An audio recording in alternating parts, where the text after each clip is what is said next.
Use one WhatsApp account in two phones with same number. Hello everyone, welcome to this channel. I'm Emily and I'm here to help you out today. So without any delay, let's get started. So first of all, make sure you have stable Wi-Fi connection on your device.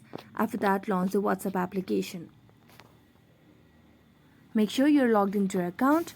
Now, in terms of using one WhatsApp account in two phones with same number, well, that is not practically possible because with one WhatsApp account or with the same number, you can only have one WhatsApp account and in only one device.